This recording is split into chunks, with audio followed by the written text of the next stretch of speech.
Hello everyone, I'm a new blogger. Starting today, I'd like to tell you the story of one a week.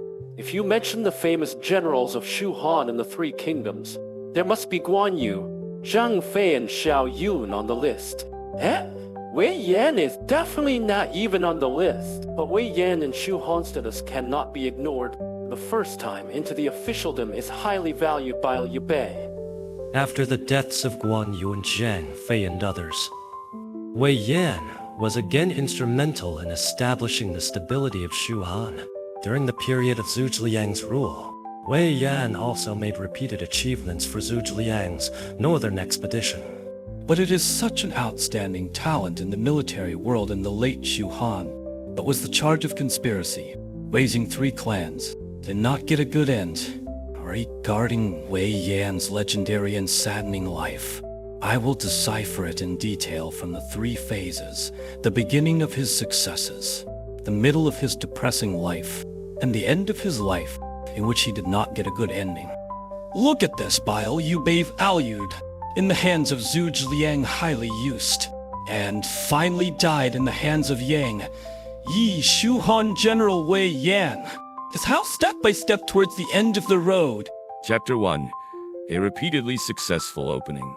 Wei Yan, known as Wen Chang, was a native of Yiyang. Yi Yang belonged to the Nanyang County of Jiangsu, and according to speculation, Wei Yan was just an inconspicuous subordinate under Liu Bei, the pastor of Jiangsu, just like Huang Zong's at that time, which was a bright pearl. It was not until Liu Bei entered Jiangsu that Wei Yan met a bright master.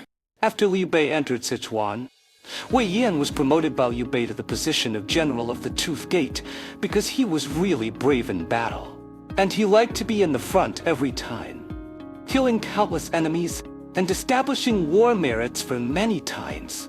In the 19th year of Jian, Liu Bei finally conquered the important town of Locheng, and Wei Yan charged forward as usual. Wei Yan's efforts were also secretly seen in the eyes of Liu Bei, who thought to himself that Wen Chang is really a rare and fierce general.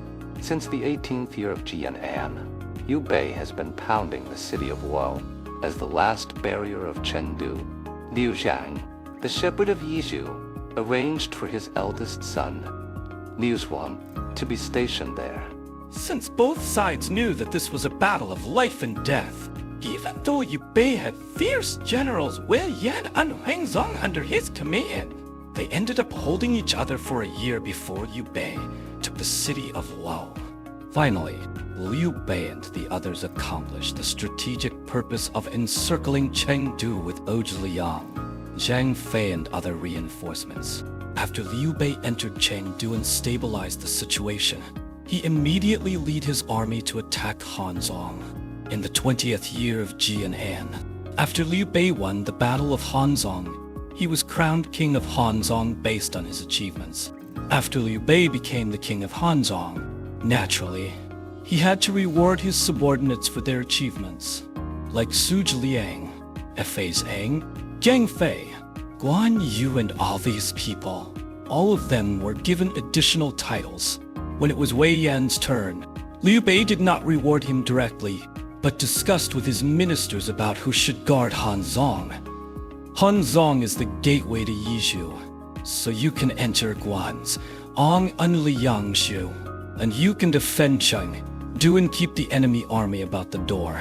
A place like this must be guarded by a great general. Now that Guan Yu is in Jiangsu, the only one with seniority and ability beside Liu Bei who is still qualified to come and guard Hanzong is Zhang Fei. Everyone thought that the burden would surely fall on Zhang Fei, and Zhang Fei himself was full of confidence in this. Liu Bei saw that everyone had elected Zhang Fei to win the job, and Zhang Fei also looked like he was determined to win. Liu Bei just stroked his beard, smiled slightly, and said that he was going to arrange Wei Yan to guard Hanzong. Han Fei was anxious when he heard that it was Wei Yan, but it was good that he didn't have a seizure on the spot for the sake of his elder brother's face. Liu Bei rewarded Wei Yan with the title of General of Genuan, who supervised Han Zong and was also the governor of Han Zong. Hearing this order, the Shu Han army was all abuzz about it. In order to dispel the crowd's doubts about Wei Yan's ability, Liu Bei asked Wei Yan in front of his ministers. Ai King, I entrust you with the important task of guarding Han Zong. How will you help me to guard Han Zong? Wei Yan clasped his fists and replied, Your Majesty, if Cao Cao leads a large army from the north to attack, I will definitely block Cao Cao from Han Zong. If Cao Cao sends a great general with an army of 100 Zhao to attack, I will definitely encircle and annihilate them, so that they have to come and go. After hearing this, Liu Bei couldn't help but praise Wei Yan for being really courageous and resourceful, unlike Zhang Fei, who was more than courageous and less than resourceful. The crowd listened and felt that although Wei Yan is a bold statement, but the idea is very clear. There is the possibility of operation. Liu Bei, for whom Wei Yan had the honor of knowing him, thus left the world in defeat. And whether Wei Yan participated in the Battle of Yuling, there is no relevant record. According to speculation, Wei Yan was still defending Han Zong and did not take part in the Battle of Yuling, which I don't know whether it was lucky or unfortunate for Wei Yan. If Liu Bei let Wei Yan to participate in the war, Wei Yan will certainly not say anything. We'll certainly go to the war because Wei Yan to Liu Bei is indeed loyal. In the town of Hanzong conscientious, no Wei army to come to violate a success. Wei Yan's rise from a minor general to Zenbi general all the way up on his own merit is a good start. It's not easy to make. I hope everyone who likes it can coin, like, and favorite it, so that I can get my blood back.